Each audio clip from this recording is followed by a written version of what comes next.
네, 여기서 2013년으로 가보겠습니다. 일본의 한 주간지 기사인데요. 아베 총리가 한국을 어리석은 국가라고 말했다. 또 측근들이 새로운 정한론까지 제기하고 있다. 제목은 한국에 급소를 찌른다로 되어 있습니다.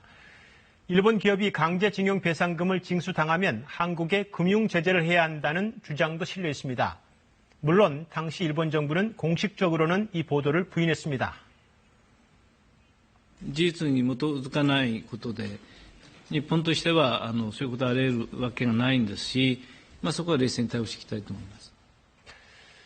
네, 그러나 지금의 현실은 2013년 아베 총리와 측근들의 말을 보도한 기사대로 똑같진 않지만 비슷하게 흘러가고 있습니다. 오래된 계획의 산물이 아닐까 싶습니다.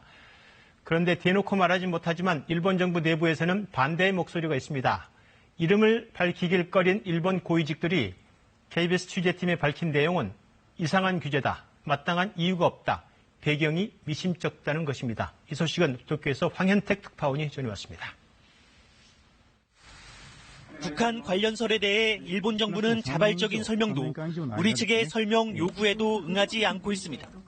今回の決定の背景にですね、不適切な事案があったことは事実であります。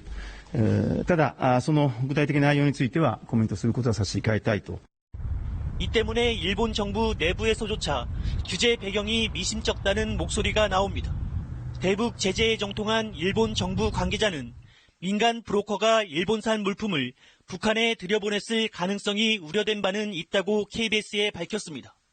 하지만 그런 일이 있다면 부정수출 방지와 안전 보장을 위해 이를 자세히 공표하고 한국 측의 협조를 구하는 게 상식이라며 확실히 이상한 조치라고 말했습니다. 수출 규제를 단행한 시기와 내용 모두 정당한 설명이 어렵다 보니 난데없이 북한을 끌어들였을 수 있다는 얘기입니다. 이견이 감지되긴 여당 내부에서도 마찬가지입니다.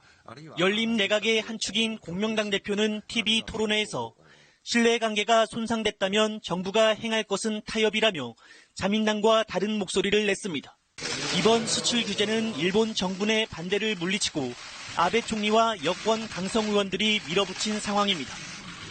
이른바 부적절한 사안이 대체 무엇인지 끝내 답변을 회피할 경우 일본 정부 여당 내 균열이 커질 가능성도 배제할 수 없다는 관측이 나오고 있습니다. 도쿄에서 KBS 뉴스 황현택입니다.